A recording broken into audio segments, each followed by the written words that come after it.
How's everybody doing? This is Joey of Underage Packers welcoming you to episode number 43. Today I am, as always, joined by my fantastic co-host, Big B. How's it going, everybody? Love the wave, the royal wave.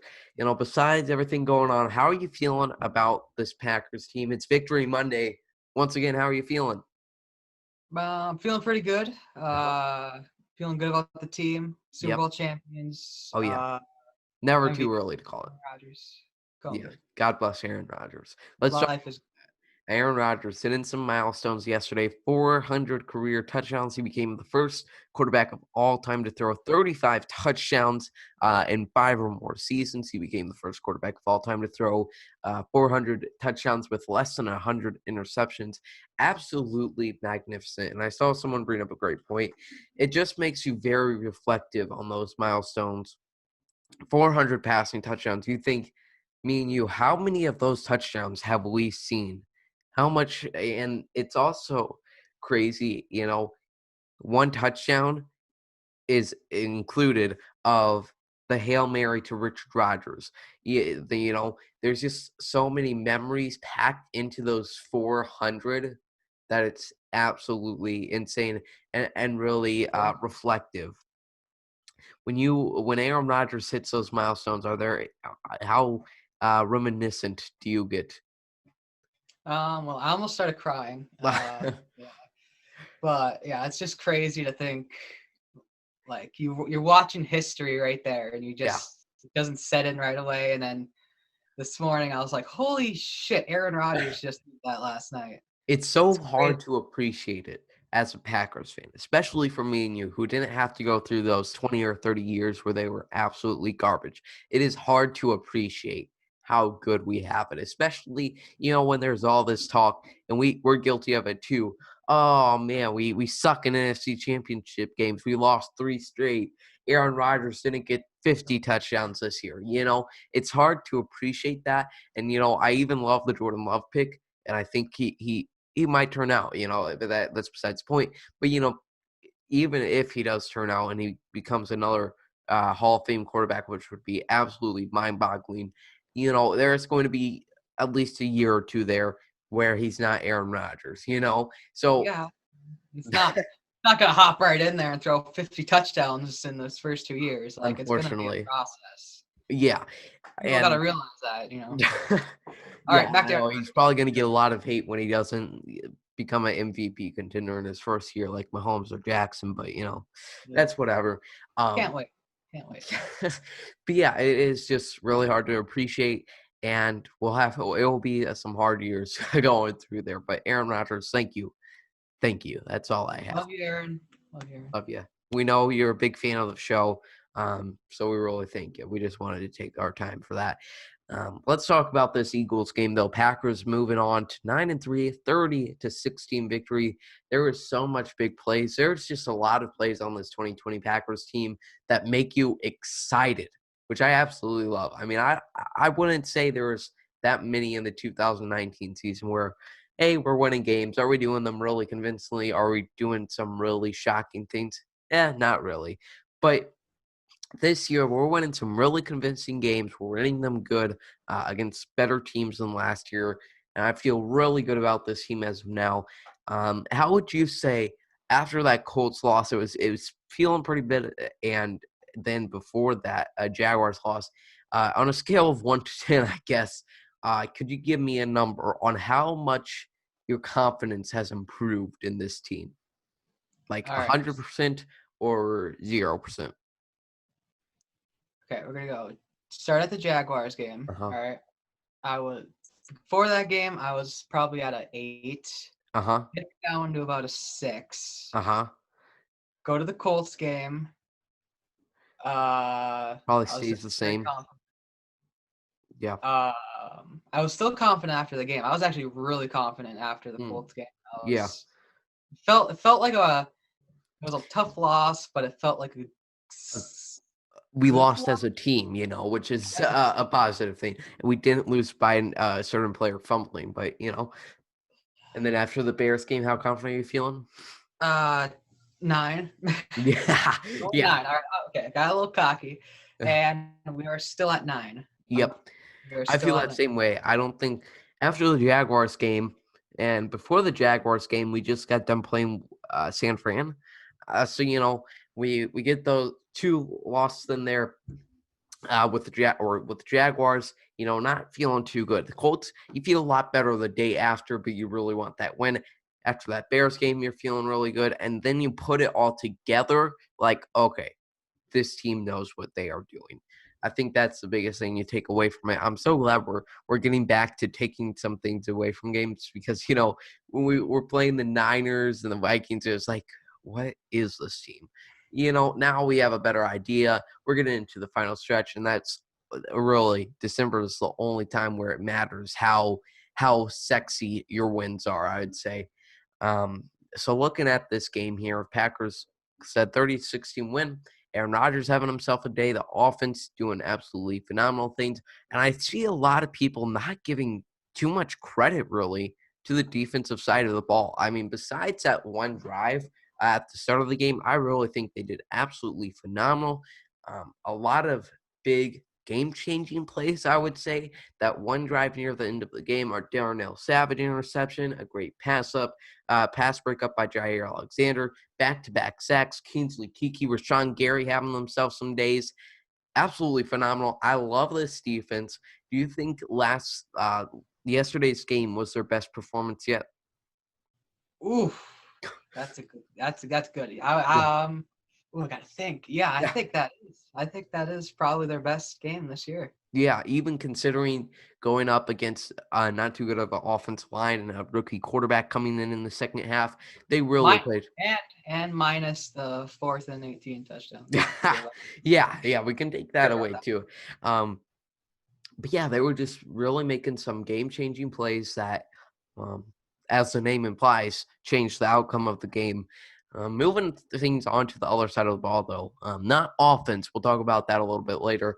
The special teams. I mean, what is going on? I know you and I were big fans of J.K. Scott and all of his holy characteristics, but man, he's got to change something. Not only is his punts inconsistent, and he's not doing it right at all. I mean, we drafted him so highly, not even so highly, but drafting a punter in the 6th round is considered high to me. You know, his hang time isn't all there. His distance definitely isn't there. He's punting it right into the middle of the field. And then worst of all, when he when you're not only, okay, so you're expecting your gunners and everybody else on special teams to do their job and tackle him. But when he gets back there and you can't even make a solid effort to bring him down, it's really frustrating. We saw this 2 times. Both times, I think, were pretty bad jobs by everybody else on special teams. But it's really becoming frustrating and it's becoming worrying, especially for J.K. Scott, who, if he's dealing out 80-yard, 60-yard punts every time, then sure, who cares if he sometimes can't make the tackle on a good return? But he's not doing any of that. So how worried should J.K. Scott be? Is he on the hot seat for punchers right now? I really don't know. Mm. I don't know if he has to change his kicking formation or style. He Yeah, has to or take some tackling lessons, but exactly. yeah, I really don't know. They might move on, but Mhm. they'll probably let his contract run out. Yeah. Try to get him developed this offseason again. I don't know. I don't know what to Yeah, I do. think Really, kind of tough to say for yeah. Jake. The biggest thing I think is his inconsistency in the cold. I mean that he's almost become notorious for that, and that you're not going to stick along too long in Green Bay if you can't deal with the cold. He grew up in Alabama. I'm pretty sure he played in Alabama, where he was a star SEC punter. I believe that's the conference they're in. I couldn't tell you. Sure. He played in Alabama there for a little bit at college, and he was supposedly great. Here he is now. His first 2 years, give him a little bit of time. Right now, he's just truly inconsistent. Sean Meninga, I'm not sure. I couldn't tell you as far as Ron Zook, it was a much different problem. There was way too many penalties, and everything was going wrong. With Sean Meninga, there really isn't those constant penalties, which I'm fine with. but we got to see better play, and teams are going to start taking advantage of that. We had another play on special teams that I'm struggling to remember, but I know we had another play on that game. And then obviously, Crosby missed. the Mason Crosby missed extra point, and that's a little bit tough where with defensive offense coordinators, you can look at more personal play and say, all right, you got to change it. With special teams, it's like, all right, is Mason Crosby just having a little bit of an off day or off hour, I mean, another one, so that's a yeah, decent. I mean, might have been just a snap or the hold. don't you ever. Hunter Bradley, though, did nothing wrong. That's what I was going to say. Don't you suggest that Hunter did something bad. All right. Yeah, and the earlier last week with the punt return mishaps, Darius Shepard and Indy, it's just like something's got to change. I don't know, and I don't think it can get much worse. As long as we can bring someone in here who isn't having constant penalties like Mr. Zook, I don't think it can get much worse. Let's add a little bit of juice to the special teams. Hopefully Tavon Austin does a little bit of that. All right, let's talk about this offense now, and then we'll get a little bit into the NFC playoff picture, all that great stuff. The offense, yes, the excitement builds up. I love it so much. I mean, we can't talk enough about Aaron Rodgers. This is truly his best play in recent memory, probably all season since 2014 for sure. His 2016 run the table stretch was magnificent. But this is one of his best seasons yet, and he is the newly 37 years old. I mean, I have a graphic here, but Big B, what do you think is the biggest stark difference in that? Because ever since 2016, it's hard to call him a top 3 quarterback. Now it's him and Patrick Mahomes for number 1. So what is the biggest difference for Mr. Rodgers this year?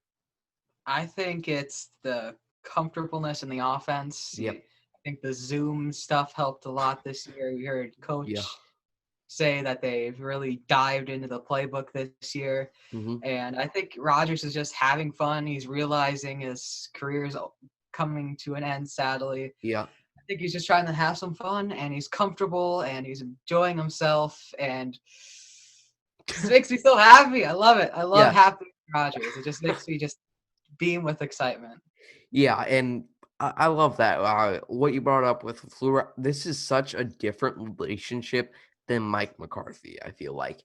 And, I'm never a fan of, I guess, kind of this type of relationship with Matt LaFleur, with a head coach.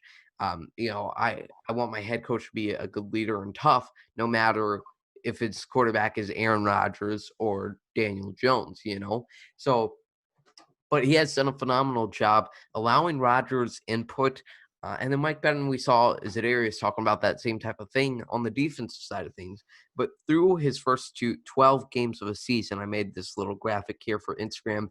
Through his first 12 games of 2020, let's look at some stats here. 3,395 yard, 36 touchdowns. That touchdown number is especially startling. 2014 first 12 games, 3,228 yards, 32 touchdowns. So that's around 160 yards less, 4 touchdowns less. First 12 games and is undefeated, besides one loss. 2011 season, 3,844 yards and 37 touchdowns. Only 1 touchdown more. He is absolutely killing it. And for all the talk we heard this offseason about Aaron Rodgers not having any weapons, he has plenty of weapons, I'll tell you that. Not only Davante Adams, who, there's a lot, because he has good stats, everybody's going to say, oh, well, that's all Rodgers has. Like, what? He had 10 receptions. I'm pretty sure Rodgers had somewhere around 25 completions yesterday. So more than half of the completions didn't go to Davante Adams. He's just so good at spreading the ball around. And like we both said on Nagler's Never Right quite a back ago, I don't want to think about the game that happened after that. But, the spreading the ball around with Davante Adams, we were so looking forward. Whenever Davante Adams is out, they are able to spread the ball around a lot more. It looks like they have finally found a way to get Davante Adams mainly involved while still be able to spreading the ball around. Especially when Robert Tonyan is open, like wide open every Yes. play. That also helps. Shout out to Robert. I was just gonna talk about Bobby Tunyon. I mean, what is it, 8 touchdowns on the year now? It seems like he's always open on every single touchdown. He's approaching 500 yards on the year. Just one of those guys that you look at Green Bay and you say, I love what you're doing. I don't care what we got going on with the draft or anything through the first year, I don't care what any draft grade says. I don't care how many what people have to say about our undrafted free agents. They make it work. Robert Tunyon having a stellar season, replacing Jimmy Graham and making it a stark improvement, a much improved tight end room without Jimmy Graham there. Like, literally, thank God he left here for Robert Tunyon's sake. And then you look at Mercedes Lewis adding a lot. We're hoping Jay Sternberger gets back here soon with his concussion. But how impressed are you? Did you see at least an 8-touchdown season coming for Robert Tunyon in 2020? Not at all. I thought it was going to be the Jay Sternberger show. I was on the Jay Sternberger train, but I love Big Bob Tom. Like, I'll let him have all the touchdowns. Yep, right? Exactly. His hairstyle is enough. I mean, he's just that great. And to come in here, he's been with us since 2018. I do have to say he was your surprise cut candidate, I believe, at the start of training camp. So you clearly did not expect that. You see that 8-touchdown season coming. And that's just where it's like, again, how much would a drafting a wide receiver truly help? We need 5 guys to go out there and catch the ball. Robert Tunyon, who has established that trust with Aaron Rodgers, I'll never forget. I mean, it seems like every single one of his touchdowns this year are pretty similar to his one in Seattle in 2018. That's stupid that I remember that. But I love that. That was so good. It was a great catch. Rodgers makes a great throw.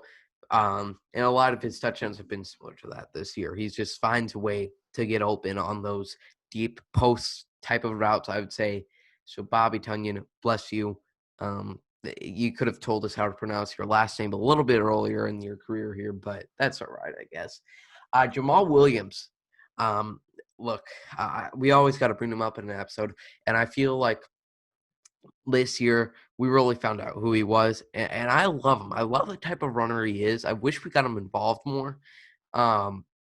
We haven't been getting the run game much involved really down the season at all. So, it's not specifically with Jamal Williams either, but he is really just a guy who, if you give him 10 handoffs, he'll probably get 3 or 4 yards on 9, but on 1 out of those 10, he's going to break it off 15, 20, 25 yards.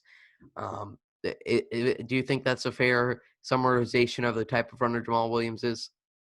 Yes, because he's an animal. He will run through anything. He is the GOAT. Jamal Williams, best running back in the NFL. Get him more rushing attempts because I need it. He only played like 20-something, and I need more.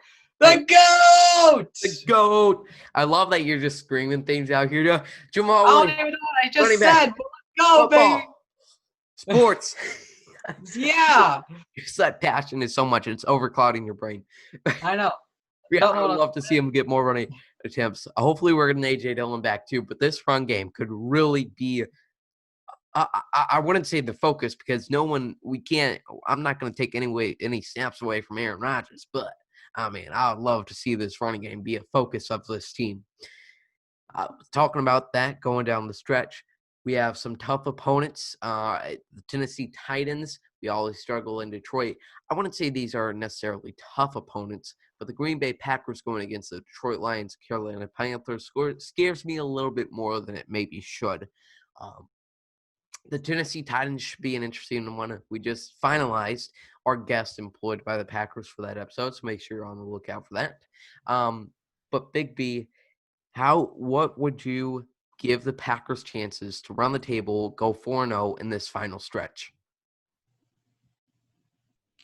90% chance. 98? 90. 90, okay. And that loss, obviously, most expectedly coming from Tennessee. Yep.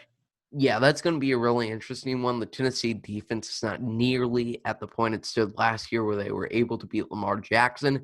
It's going to have to be the Packers offense holding Derrick Henry to maybe 2 touchdowns and 150 yards. That'd be a good day for the run defense against Henry. And then Aaron Rodgers is going to That's have to so dart him out. sad.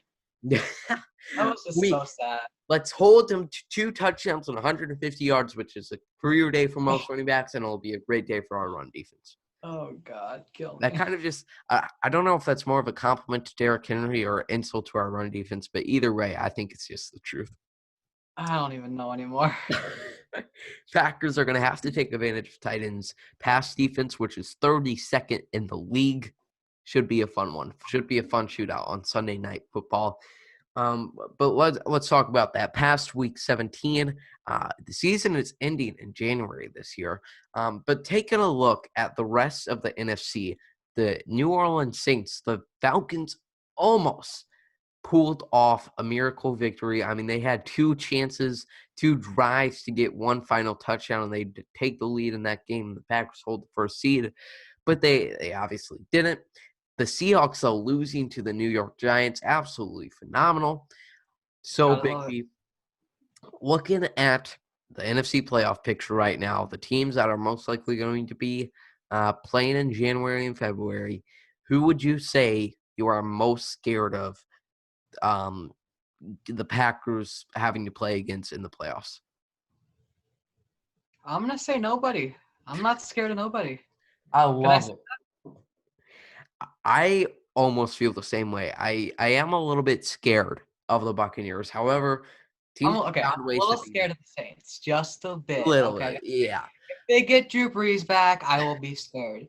But Yeah. otherwise, not a single team, minus the Chiefs, scare me in the NFL.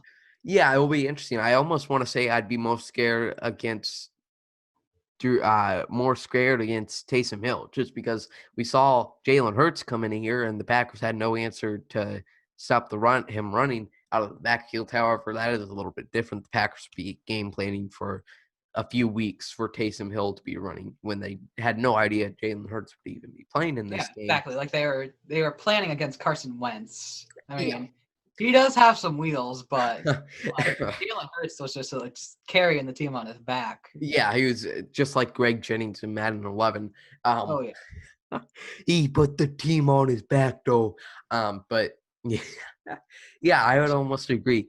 The only team the only team that the Packers are going to lose against is the Packers. I have a feeling if they lose in the playoffs and don't make it to the Super Bowl, it's because they're going to beat themselves up, shoot themselves in the foot a few times, have those plays like a J.K. Scott allowed punt return. And then, then they might let a team like the Seahawks with powerful offense come in there, score quite a few points. But we can worry about that bridge when we come to it. We don't even know what team, where we'll be playing yet. So we'll keep that a little bit aside. But other than that, yeah, Buccaneers scare me a little bit. But the Vikings, rather, our divisional opponent, we can clinch the division. They have a very tough match coming up against the Tampa Bay Buccaneers. I almost like the Vikings' chances. We'll have to see what they can do, though. I believe they play at 12 o'clock, so we have a little bit of entertainment. Where is that? Tampa Bay, I believe. Ooh, okay. I could be wrong, but we'll have a little bit of entertainment before our Packers-Lions game that was stupidly flexed to 3 o'clock. Should be a fun one, though. How do you see the Vikings? Because right now the Buccaneers were just a few weeks ago, it looked like they were in prime contention for the first seed. Now it's looking like they might have to fight a little bit to hold their playoff spot. Do you see the Vikings making a run for the playoffs?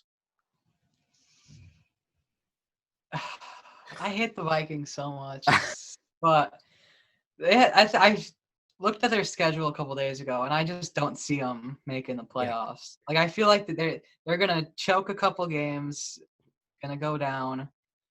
Yeah, Definitely they definitely make have a the playoffs. tough schedule coming up. 2 NFC South opponents in there, the Buccaneers and and Saints. So yes, Yeah, both those like games both are of away them. for Minnesota. Um, Okay.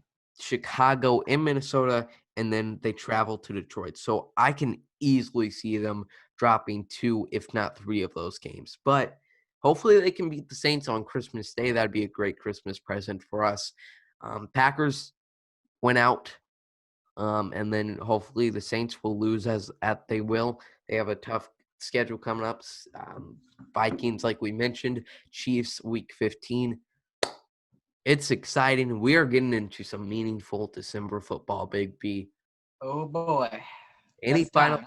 It's best time of the year, not because of Christmas or anything, but it's a playoff race, baby. The Packers are always going to be in the top one of those seeds in those playoff pictures. It's always fun to watch. Big B, any final thoughts before we salute off? No, I think I think everything's that's covered. all you got to say. Yeah. All right. I don't think I have anything else to say besides Packers are going to Super Bowl 55. Thanks, everybody. Aaron Rodgers, MVP. There we go. Absolutely. We didn't talk about that, but we'll have plenty of time over the next few weeks as he absolutely destroys his competition. So thanks, everybody, for listening and watching to episode 43 of Underage Packers. We hope you enjoyed it. If you did, make sure to scratch that like button. Why not? On the YouTube channel. Follow us on our page on Spotify. Give us a 5-star rating on Apple Podcasts. We really appreciate it. Thanks, everybody, for watching. Go Pack Go.